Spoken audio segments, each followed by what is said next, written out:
Aunque un alto el fuego suena muy tentador, actualmente no es lo que Rusia está buscando, ya que Rusia está ganando en el campo de batalla. Un alto el fuego es actualmente más una idea neoconservadora, y es considerada por la facción neoconservadora en la Casa Blanca, Rubio y Walz, y así sucesivamente, porque ahora han aceptado una victoria de Ucrania después de 3 años de engaño. Ella ganará. Ella ganará. Solo tenemos que usar más armas. Ahora han aceptado que no pueden ganar militarmente en este momento. Lo siguiente mejor en el campo de batalla es detener el avance del enemigo. El complejo militar industrial no intentará detener la guerra en Ucrania mientras no encuentre otra cosa. Creo que la única manera de terminar con esta tontería es, desafortunadamente, una nueva guerra.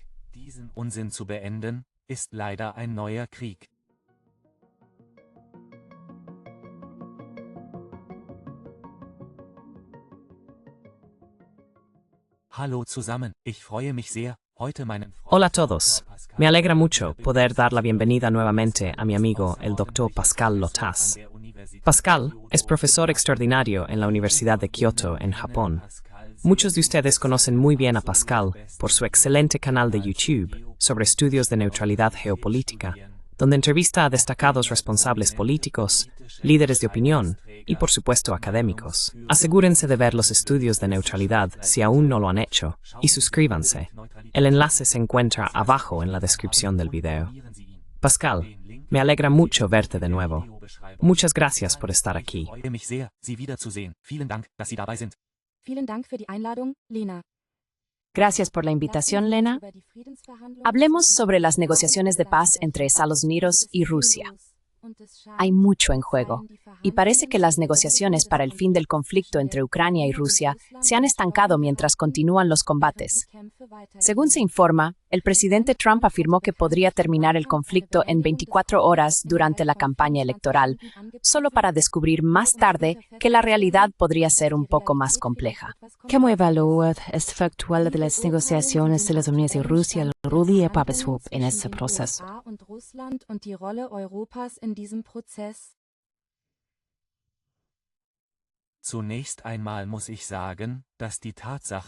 Primero que nada, debo decir que el hecho de que haya un proceso y que se estén llevando a cabo negociaciones entre las dos principales partes, Estados Unidos y Rusia, es muy positivo para mí.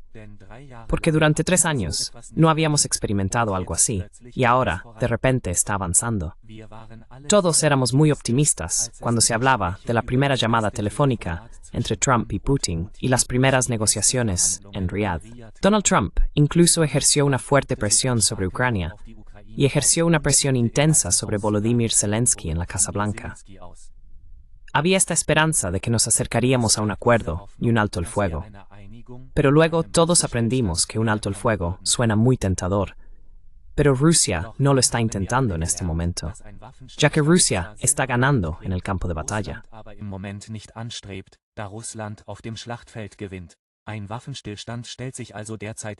Entonces, un alto el fuego es actualmente más una idea neoconservadora y está impulsado por la facción neoconservadora en la Casa Blanca, Rubio y Walz, y así sucesivamente. Porque ahora lo han aceptado, después de haber fingido durante 3 años que Ucrania estaba ganando. Va a ganar. Va a ganar. Solo necesitamos usar más armas. Han aceptado que actualmente no pueden ganar militarmente. Así que lo mejor en el campo de batalla es impedir el avance del enemigo. Una propuesta de alto el fuego significa congelar las líneas del frente, y por eso esta facción lo apoya ahora. Por eso Ucrania también ha declarado: está bien, apoyamos un alto el fuego porque necesitamos tiempo para rearmarnos. Los rusos dicen no, no tendrán tiempo para rearmarse. Continuaremos luchando, incluso si negociamos.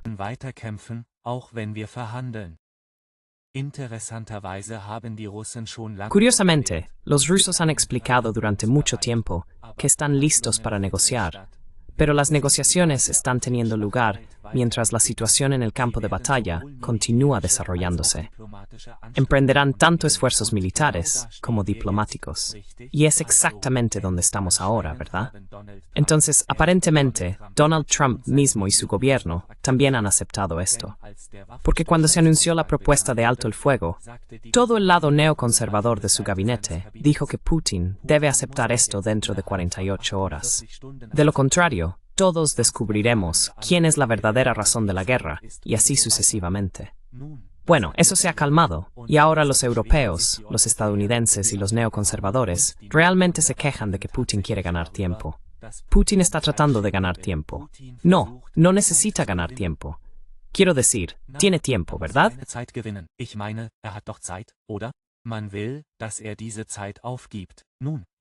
El hombre quiere que renuncie a este tiempo. Bueno, no soy militarista, y no quiero que eso se detenga, ¿verdad? Acogería con agrado un alto el fuego y pediría a los moribundos que se detuvieran. Debemos entender las prioridades de estas partes para comprender lo que es posible.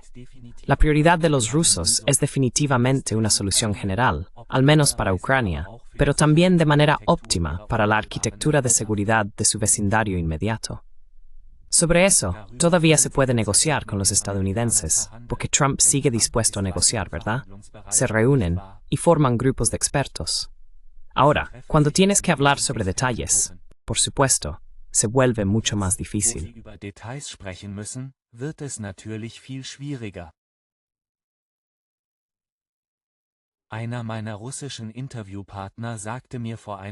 Uno de mis entrevistados rusos me dijo hace un mes que en Rusia se trata de la gestión de expectativas. Son conscientes de que el enfoque de Trump, por muy prometedor que parezca, probablemente no será fácil. E incluso si se logra algo, la probabilidad de que algo salga mal es muy alta. Solo piensa en el acuerdo de Minsk y cómo Rusia pensó, está bien, ahora tenemos un camino por delante con Minsk I y luego Minsk II. Y cómo las cosas todavía eran muy esperanzadoras en abril de 2022. Y luego todo se enterró. Los rusos están tratando actualmente, por lo que puedo ver, de ser esperanzados, pero no demasiado optimistas, y de intentar lograr lo que puedan. Y los estadounidenses, al menos la facción pacifista en la Casa Blanca, Tulsi Gabbard y ¿quién más se me ocurre? Wer fällt mir sonst noch ein? Nun, wahrscheinlich auch Elon Musk und andere. Bueno, probablemente también Elon Musk y otros. Ellos, quiero decir, las personas que tienen el oído del presidente, del jefe negociador, por supuesto, WK, creo que están de acuerdo con los rusos en este sentido y tratan de lograr lo posible. Pero estamos aprendiendo sobre la marcha, y creo que Donald Trump reconoce que a pesar de su fuerte mandato político, no es un espectáculo de un solo hombre. Si hay demasiados opositores en el gobierno, incluso en el Congreso, no funcionará. Así que actualmente todo es incierto. Como ya mencionaste, parece que la administración Trump está siendo llevada en dos direcciones diferentes.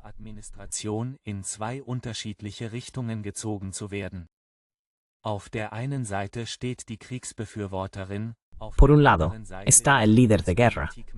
Por otro lado, la política de paz con Rusia, probablemente porque se están desarrollando otros acontecimientos en el Medio Oriente que han despertado su atención. Esa es solo mi evaluación, pero es bastante posible. ¿Cree que la administración Trump tiene un plan concreto para las negociaciones de paz con Rusia en su totalidad? ¿O se trata principalmente de esperar a ver cómo se desarrolla la situación y hacer ajustes si es necesario? Creo que tienen planes. Pero el problema es que estos planes no funcionan como imaginaron. Porque mientras intentas implementar un plan, te das cuenta de que las suposiciones eran incorrectas. Y lo descubres porque en realidad hablas con los rusos, ¿no? Und das findet man heraus, weil man tatsächlich mit den Russen spricht, nicht wahr? Und da gibt es, denke ich, eine Weiterentwicklung. Y creo que hay un desarrollo adicional de lo que han intentado lograr, lo cual es en realidad algo bueno. Hay que adaptarse a lo que se aprende del otro lado. Y estos conflictos terminarían mucho más rápido si fueran fáciles de resolver. No lo son. Quiero decir, una cosa que veo, y creo que Rusia y Estados Unidos, o Rusia y Trump, podrían estar nuevamente más alineados. Es decir, que ambos países tomen spek en Ucrania, que situaciones bilaterales. la paz rusa, afirmaba esto en Stix-Molling. Die russische Seite hat das schon lange behauptet. Und jetzt, so scheint es. Y ahora, parece, especialmente con la visita de este embajador económico ruso a los Estados Unidos, y las negociaciones sobre tierras raras, exportaciones de materias primas, y así sucesivamente, así como sobre las inversiones estadounidenses en Rusia, la guerra sigue en curso. Parece como si la administración Trump también llegara a esta conclusión y dijera, está bien, vielleicht können wir den Krieg in der Ukraine nicht lösen. Vielleicht geht weiter. Und vielleicht wird die CIA Russland auf dem ukrainischen Schlachtfeld weiter bekämpfen. Vielleicht kann ich das nicht verhindern. Aber wir können immer noch Vereinbarungen mit Russland in anderen Bereichen treffen, um die bilateralen Beziehungen zu normalisieren. Um die bilateralen Beziehungen zu normalisieren, nicht zu normalisieren, sondern zu entspannen. No para normalizar, sino para relajar. Hubo la idea de reanudar los vuelos civiles directos entre los países. Parece que incluso eso es rechazado por los neoconservadores, esos belicistas, porque por alguna razón no quieren que los rusos vuelen directamente a los Estados Unidos y viceversa. Quizás porque temen que demasiados estadounidenses realmente vayan a Rusia y reanuden los negocios. Pero también en los Estados Unidos parece haber un interés en una posible reanudación de las relaciones con Rusia, y eso parece ser parte de la táctica actual. Und das scheint derzeit Teil der Taktik zu sein. Wenn der Krieg nicht sofort gelöst werden kann. Si la guerra no se puede resolver de inmediato, se intenta aislarla para que ya no afecte a otras partes de las relaciones bilaterales. Por supuesto, están todas estas perturbaciones, como los europeos, que intentarán hacer que también sea imposible e introducirán todos estos argumentos morales. Porque esta guerra ha estado en las mentes y corazones de la gente durante mucho tiempo. ¿No es así? Intentan hacer responsable a cada ruso de las acciones del gobierno diciendo, oh, pero si fueran buenas personas, se levantarían y limpiarían su gobierno, ¿verdad? Y quieren atrapar a Alexei Navalny y a su esposa antes de su muerte, ¿verdad? Para encontrar a alguien que nos guste y que luego pueda ayudarnos a arruinar su país, como solemos hacer si algo así sucede. Nessuno el cuchel pestifisa que yo fines fenante, yo te la financias económicamente. Sí, y sabes, en este punto, realmente, si lo miras desde el punto de vista de Moscú, después de saber por ti mismo, que bueno, fueron los estadounidenses quienes estuvieron detrás de gran parte de esta guerra para provocar a Rusia. Este extenso artículo en el New York Times. Bis hin zu einer tatsächlichen groß angelegten Invasion und auch, wissen Sie, darauf hinzuarbeiten und dann den Krieg zu führen. Ich meine, wir haben jetzt nicht einen, sondern zwei diese unglaublichen Artikel in der New York Times. Der letzte von vor 2 Wochen, nicht wahr? Er ist ein halbes Buch. Dieser umfangreiche Artikel der New York Times von US-Journalisten, die in der Ukraine... De periodistas estadounidenses que estaban en Ucrania, se describe cómo los estadounidenses han planeado todos los objetivos en Wiesbaden, Alemania, todo el tiempo. No solo en Ucrania, sino también en Rusia, que los ucranianos luego atacarían con armas estadounidenses, y qué entraría en acción, y cómo se haría. Quiero decir, el alcance de la implicación de Estados Unidos es increíble. En realidad, necesitamos una nueva palabra para este tipo de guerra. Porque las guerras por poder solían ser de tal manera que los grandes financiaban a los más pequeños, y los pequeños se combatían entre sí. Porque los grandes no querían molestarse entre sí, ¿verdad? Y eso ya no es el caso. Ahora tenemos a un grande que usa a un pequeño y le dicta al pequeño, como perro de pelea, dónde y qué debe atacar, y luego le dice al otro, oh, pero sabes, yo no estoy involucrado. Oh, aber weißt du, ich bin nicht involviert. Ich bin nicht involviert. Ihr könnt mich nicht treffen. Ihr könnt mich nicht treffen. No estoy involucrado. No pueden encontrarme. No pueden encontrarme. Si me atacan, entonces es una guerra nuclear. Y eso es un nuevo tipo de guerra. Acabo de hablar con el científico estadounidense David Gibbs, quien dijo que eso es exactamente lo que los estadounidenses aprendieron en Afganistán. Sabe, en la guerra de Afganistán de 10 años, en 1979 para la Unión Soviética, exactamente eso es lo que los estadounidenses comenzaron con los mujahidines, y ahora lo están implementando en suelo europeo. Así que sí, Rusia está en una situación muy, muy difícil. Muy difícil. ¿Cómo se supone que eso va a funcionar? Por eso interpreto el hecho de que Moscú y Washington estén hablando entre sí como un gran paso adelante, porque Moscú ha identificado completamente a Washington como su principal enemigo.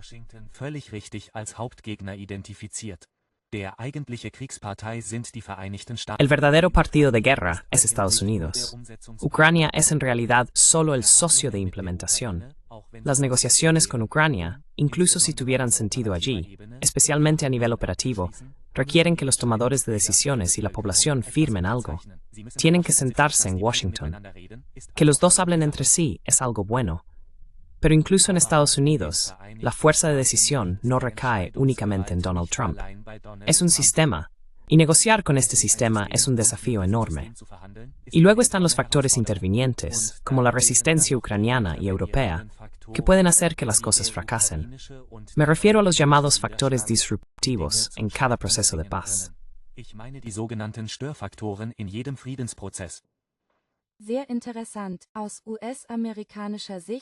Muy interesante. Desde la perspectiva estadounidense, definitivamente es un enfoque. Lo han hecho en Afganistán, en muchos otros países y ahora en Ucrania. Uno de los principales negociadores y enviados rusos, Kirill Dmitriev, que voló a Washington la semana pasada para reunirse con políticos estadounidenses, incluido nuestro buen viejo amigo Lindsey Graham, dejó claro que Rusia no busca un alivio de las sanciones. Creo que es un paso muy interesante, ya que las sanciones son una de las herramientas de negociación más importantes de Estados Unidos. Dmitriev básicamente ha dicho que ya no caemos en el juego de la zanahoria y el palo, porque nuestro objetivo principal es la expansión hacia el este de la OTAN. Todo lo demás, aparte de la arquitectura de seguridad europea, es secundario. Alles andere als die europäische Sicherheitsarchitektur ist zweitrangig.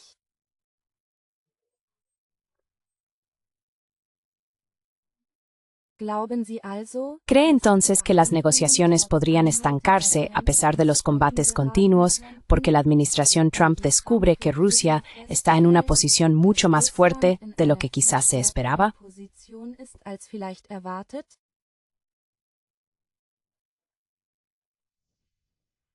Sería así un boom. Punto. Estoy seguro de que la administración Trump, como usted dijo, está descubriendo que Rusia está en una posición bastante fuerte y que la posición de Estados Unidos, para usar las palabras de Trump, no es tan impresionante, ¿verdad? Y que los rusos digan que no buscan un alivio de las sanciones es muy inteligente, porque eso va de la mano con lo que Vladimir Putin ya le ha dicho a su propio pueblo. No creo que estén mintiendo. Esto no es un farol. Rusia está de acuerdo con las sanciones de Estados Unidos y está en su economía independientemente de Estados Unidos, ¿verdad? Así que no lo necesitan. Ya han estado desarrollando su economía independientemente de Estados Unidos durante 3 años. No necesitan un alivio de las sanciones.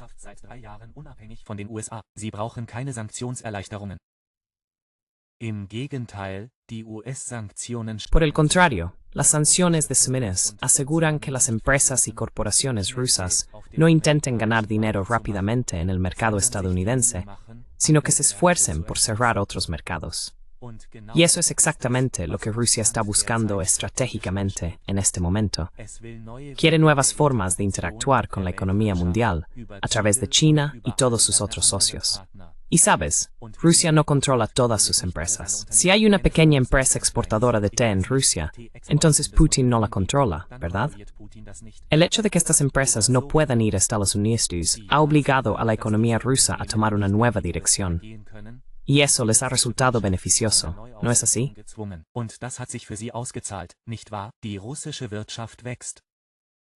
La economía rusa está creciendo.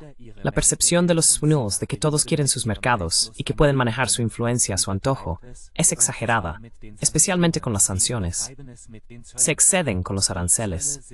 Los aranceles son un método coercitivo con el que los socios de SMOs, como Vietnam y otros países, colaboran, ya que dependen desesperadamente de los mercados estadounidenses. Actualmente, SMOs está exagerando, y esto solo conduce a un restablecimiento estructural de la economía mundial. En este sentido, las sanciones son la forma más flagrante y fuerte de aranceles. Entonces, los aranceles son un instrumento político leve para socavar la voluntad de otros estados. ¿No es así? Instrument, andere Staaten ihrem Willen zu unterwerfen, nicht wahr? Und Die USA setzen dieses Instrument derzeit sehr stark ein. Estados Unidos está utilizando esta herramienta de manera muy intensa en este momento.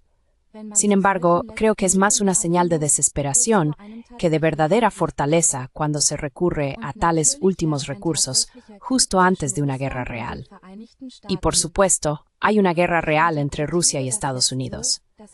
Ahora lo interpreto de manera que Rusia solo sirve a los Estados Unidos. Se podría pensar que todos quieren entrar en su propio mercado, pero ese no es el caso. Also, verhandeln Sie mit uns. Diese Fantasiewelt, in der Amerika, Este mundo de fantasía, en el que América, pero aún más, los europeos viven aún peor, es la jaula número 1 que les impide alcanzar negociaciones realistas con Rusia y una solución al maldito entorno de seguridad violento.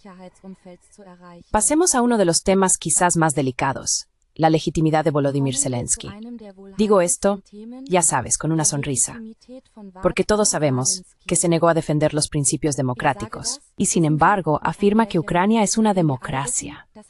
Afirma que Ucrania no viola los derechos humanos al violar la libertad de religión de su población y mucho más. Pero su mandato terminó, si no me equivoco, en mayo de 2024 y todavía se niega a comenzar a planificar elecciones en absoluto. Wenn ich mich nicht irre, im Mai 2024.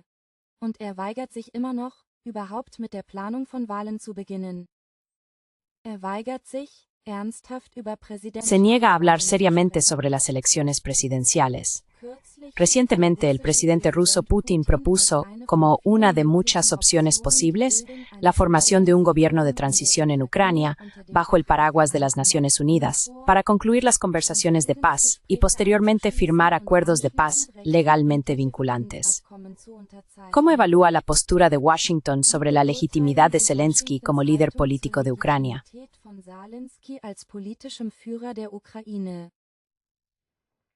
das weiß ich nicht.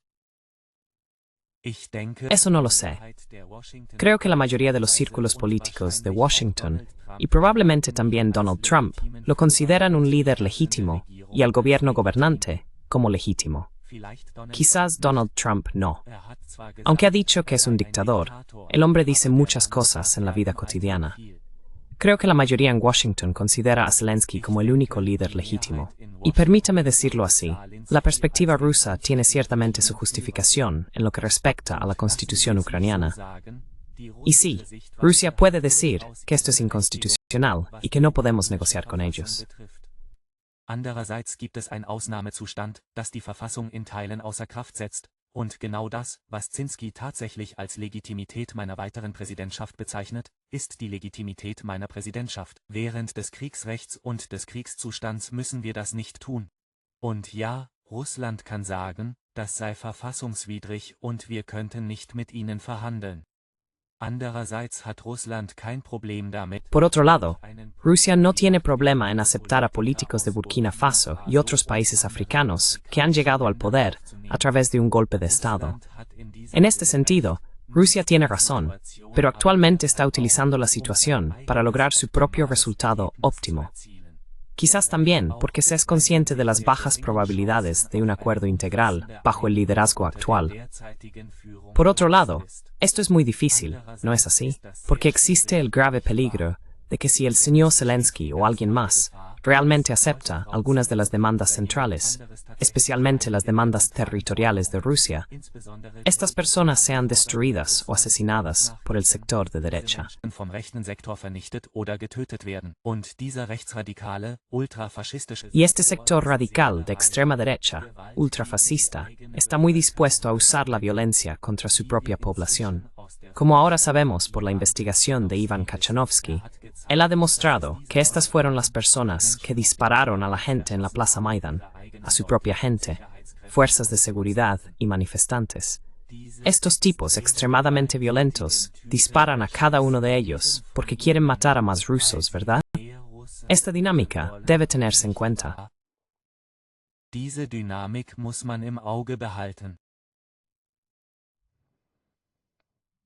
Das ist wahrscheinlich eines der größten Dilemmas für Russland. Este es probablemente uno de los mayores dilemas para Rusia.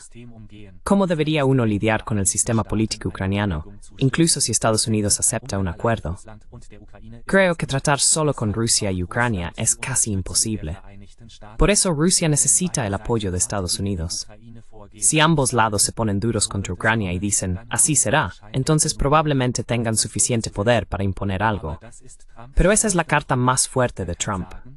Puede decir, necesito que resuelvas el problema. Y creo que Rusia es consciente de esto.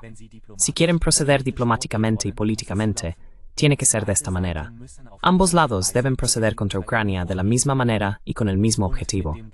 De lo contrario, tendrá que ser militar. Pero incluso militarmente, ya sabes, una solución militar sería muy torpe. Eine militärische Lösung wäre eine sehr plumpe, denn die Russen, mit denen niemand je gesprochen hat. Porque los rusos, con quienes nadie ha hablado nunca, dijeron que el objetivo de Rusia sería sitiar toda Ucrania, especialmente el oeste de Ucrania y Galicia. Quiero decir, estas personas odian a los rusos en secreto. Eso sería un trago amargo de aceptar.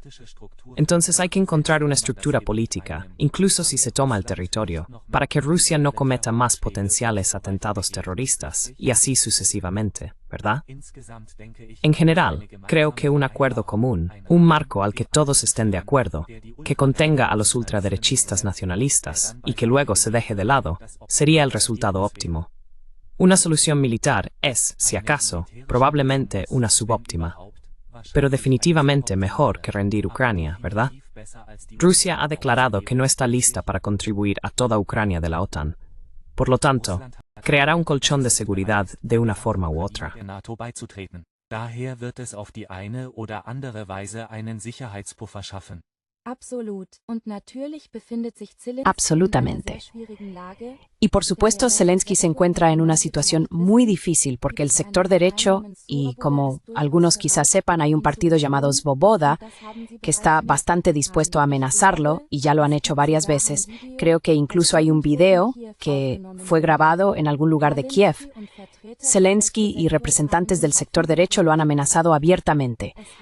Así que definitivamente es una situación muy diferenciada que probablemente requiere el compromiso de los líderes de Rusia para encontrar una solución.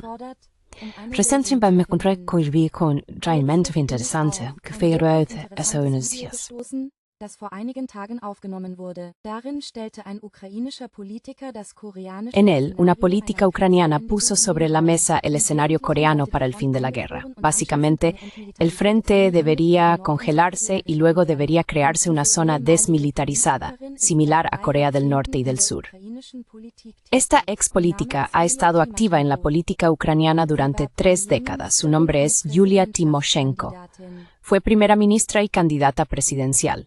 Ella dijo que una vez que esto ocurra, una vez que se desarrolle el escenario coreano, se iniciará inmediatamente un reinicio completo del poder en el país. Eso cita. ¿Qué piensas de eso? ¿Es eso siquiera posible? Was halten Sie davon? Ist das überhaupt möglich? Vor 2 oder 3 Jahren wäre das möglich. Hace 2 o 3 años, eso habría sido posible. La razón del fin de la guerra de Corea radica en la fuerza militar más o menos equilibrada de ambos lados. Primero fueron los norcoreanos quienes avanzaron hacia el sur, luego los estadounidenses los empujaron de vuelta. Luego, en contra de toda lógica, avanzaron más allá del paralelo 38 hacia el norte, hasta que los chinos intervinieron y los empujaron de nuevo. Estas dos fuerzas eran aproximadamente iguales en su fuerza militar convencional. Aunque Estados Unidos ya tenía la bomba atómica en ese momento, el uso de la bomba atómica en Corea del Norte habría significado un ataque a Corea.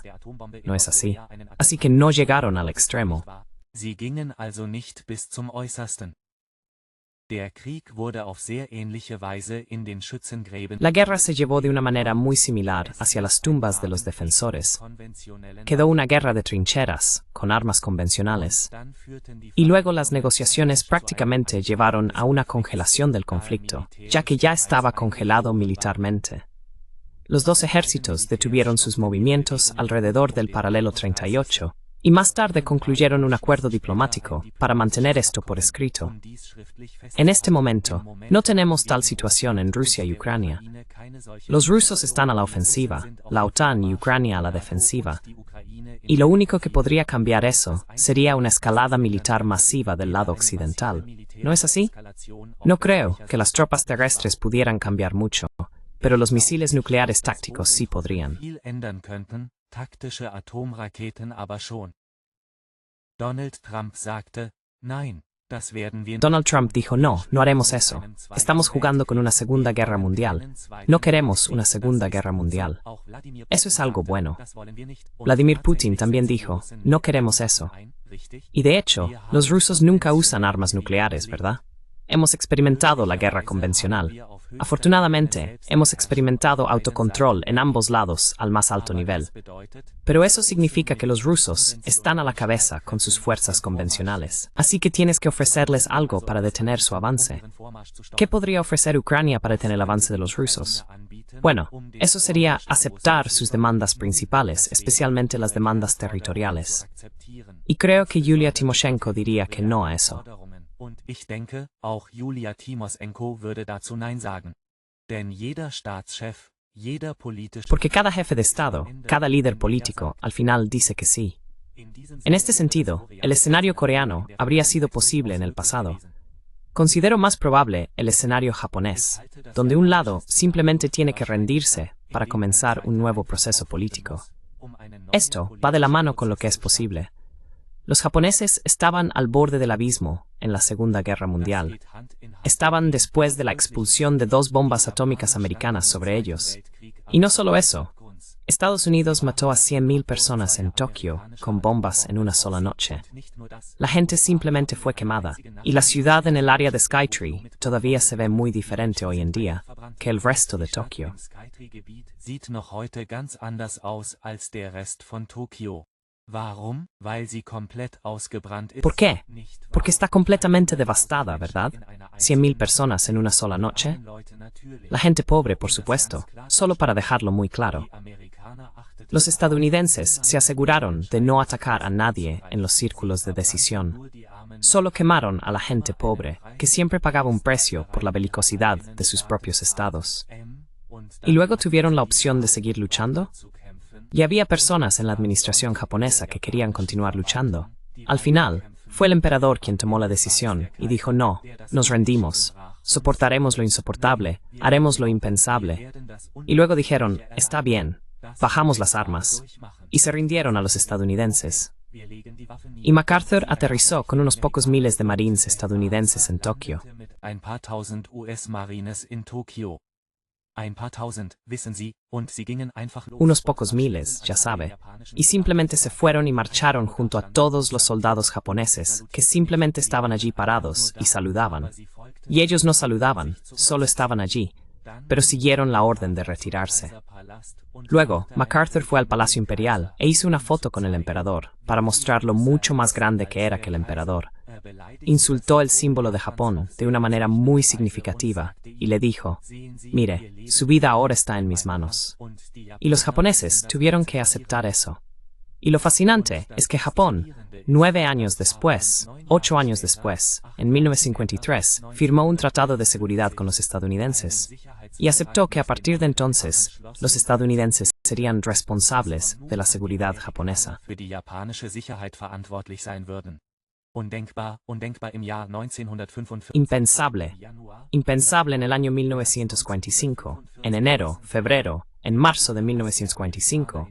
Ya sabe, el profundo odio de los estadounidenses hacia Japón, a pesar de todo lo que Japón había hecho. Sabe, no quiero blanquear los terribles crímenes de Japón. Cometieron crímenes horribles, absolutamente. Pero si piensa en cómo se habría sentido un japonés en 1945, también porque se le inculcó un odio instintivo hacia los estadounidenses, el hecho de que 8 años después existe un acuerdo de seguridad en el que este enemigo se convierte en el principal garante y luego dura 70 años, es bastante asombroso. Por lo tanto, considero que el escenario japonés es más probable para Ucrania en este momento. Recientemente subiste este video realmente genial sobre estudios de neutralidad en tu canal, y solo puedo recomendarlo encarecidamente a todos. und ich kann es jedem nur wärmstens empfehlen. Es ist ein großartiges Video, das Sicherheitsgarantien... Es un video excelente que discute las garantías de seguridad para Ucrania y las coloca en el contexto de las relaciones internacionales. Hablan sobre la teoría y posibles soluciones. Básicamente, discuten el análisis de los eventos actuales. Es un video excelente. Lo he visto, me gustó mucho y lo puedo recomendar a todos. Una membresía en la OTAN está claramente fuera de la mesa. Y siempre lo ha estado, como todos sabemos. Sin embargo, Zelensky parece seguir insistiendo en las fuerzas de paz militares, que Rusia ya ha calificado como inaceptables. ¿Hay algo que Zelensky pueda ofrecer actualmente para cumplir con sus garantías de seguridad, de modo que pueda continuar con el acuerdo de minerales o las negociaciones de paz?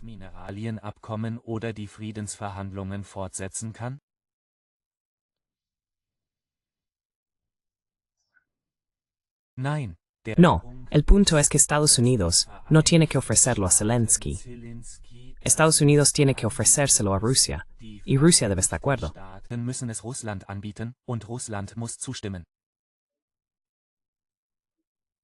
Was ist also machbar, der Ukraine wieder ein Gefühl... Lo siento, no puedo ayudar con eso. Den Russen noch vor den Chinesen Angst, weil sie keinen Streit mit ihnen haben. Sie haben keine großen Meinungsverschiedenheiten. Natürlich gibt es No tienen grandes desacuerdos. Por supuesto, hay desacuerdos, pero se mantienen a un nivel muy bajo, y ambos los resuelven. Los mongoles resuelven ambos, y les va bien. Entonces, si uno se obsesiona con las garantías de seguridad y pregunta quién lanzará misiles a mi enemigo cuando venga, eso excluye todo el resto del espectro. Eso significa que la forma más segura de existir en las relaciones internacionales es no tener enemigos. Si logras no tener enemigos, entonces todo está bien. Hay todos estos otros ejemplos que se olvidan constantemente. Quiero decir, Liechtenstein no tiene garantías de seguridad y vive en un estrecho vínculo entre Suiza y Austria.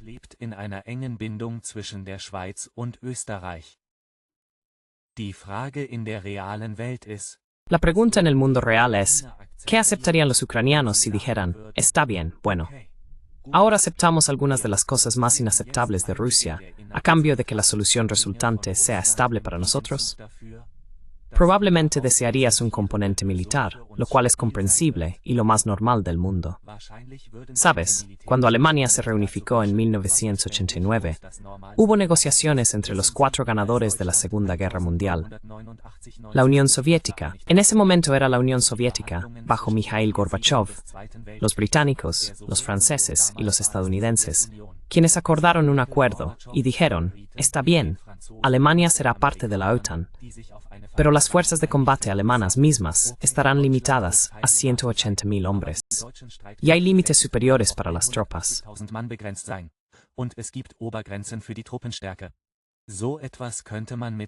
Algo así podría discutirse con Ucrania. Está bien, sin membresía en la OTAN, sin seguridad, fuera de las garantías de seguridad. Pero los rusos están de acuerdo en que tenemos un ejército de este y aquel tamaño, y que se nos permite poseer estas y aquellas categorías de armas, que la OTAN puede entregarlas, que podemos permanecer en el sistema de adquisiciones occidental, y que no tenemos que completar este alcance. Puedo imaginar que algo así se puede negociar con la parte rusa. No creo que los rusos exigirían una fuerza de 0 tropas para Ucrania, sin una victoria militar completa. Así que si estamos hablando de una solución diplomática, entonces creo que esta parte estaría abierta. Pero eso sería seguridad en sí misma, no una garantía de seguridad. De acuerdo, OTAN, porque así es como es. Allah, NATO, denn das hier ist so. Die Russen sagen seit 3 Jahren. Nein, das ist so. Los rusos han estado diciendo durante 3 años, no, así es, no lo aceptaremos.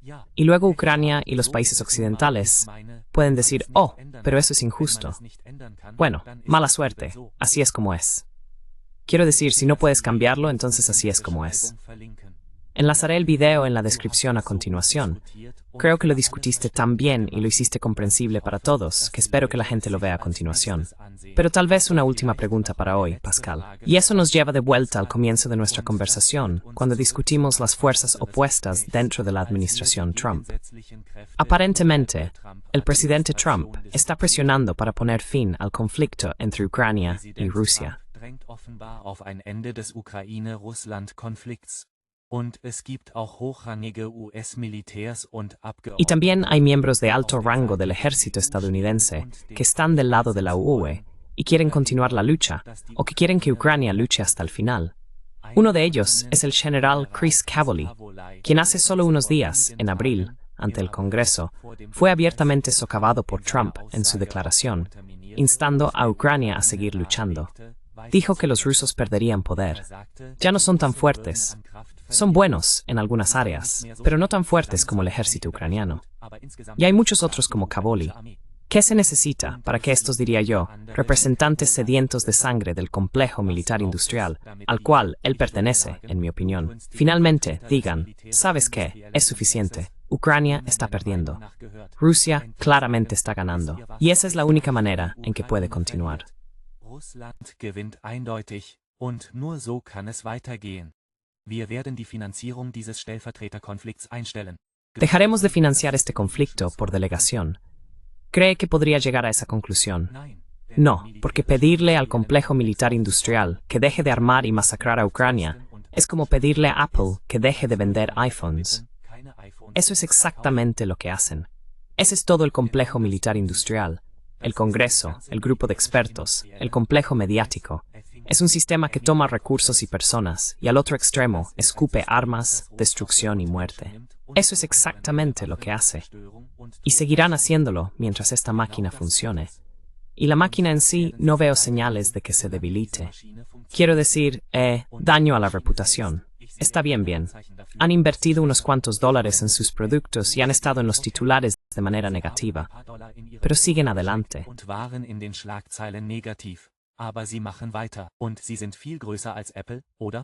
Y son mucho más grandes que Apple, ¿verdad? Apple no dejará de vender iPhones.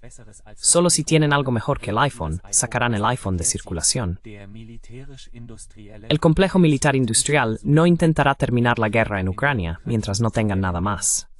Creo que la única manera de terminar con esta tontería es, desafortunadamente, una nueva guerra. Tengo mucho miedo de eso. Tengo mucho miedo de una guerra con Irán. Si eso sucede, te lo digo y lo profetizo. Espero que no suceda.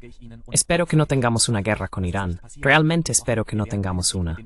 Pero si es así, te juro, Lena, que la guerra en Ucrania terminará en 2 meses. Las peleas terminarán porque perderán interés en ella. Una nueva guerra puede, desafortunadamente, terminar una guerra antigua. Espero que no sea el camino que tomemos. Ich hoffe, das ist nicht der Weg, den wir gehen. Es gibt andere Wege, Kriege zu beenden. Hay otras formas de terminar las guerras, pero no. Cavoli y estos otros psicópatas querrán seguir con esto. Y te odio mucho, Cavoli, Donna, a ti, porque incluso te vendes. Cuando lees el artículo en el New York Times, sabes que te venden como estos grandes estrategas y estos generosos, ya sabes, tipos duros. Pero ustedes son psicópatas. Son psicópatas en el poder, y son una de las principales razones por las que tenemos eso. ¿Por qué mueren cientos de miles de personas en ambos lados? Y es una catástrofe absoluta, y de muchas maneras son criminales de guerra. Pero continuarán con esto mientras puedan, porque está en su ADN, y están incrustados en una maquinaria que lo hace posible para ellos, y de hecho los apoya.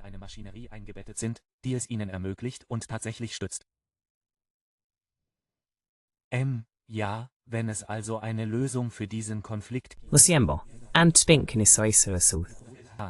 Das ist die Gefahr dieser politischen Systeme. Man Nunca se debe olvidar que en política no hay coincidencias.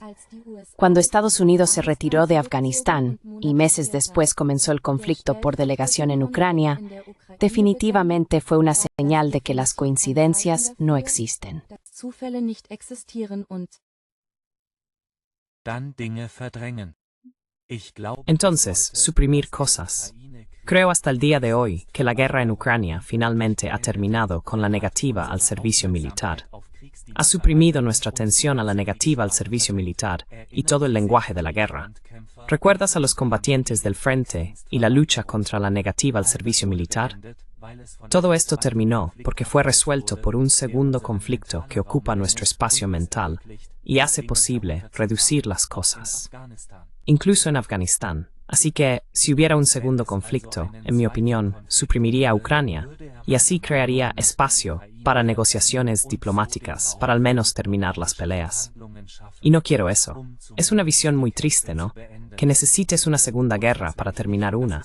Realmente espero que podamos hacerlo sin una segunda guerra. Es posible, porque al final se trata de voluntad política, pero no de la voluntad política de una sola persona, sino de la voluntad política de varios sistemas grandes y complejos que se oponen en sí. Absolutamente. Pascal, ha sido un gran placer. Muchas gracias por eso. Fue una conversación realmente estupenda y ya estoy deseando tenerlo de nuevo con nosotros. Vielen Dank, Lena, und herzlichen Glückwunsch auch. Ich schaue mir Ihren Kanal Lo siento, no puedo ayudar con eso. und ich finde, Sie machen einen fantastischen Job. Also, vielen Dank auch dafür.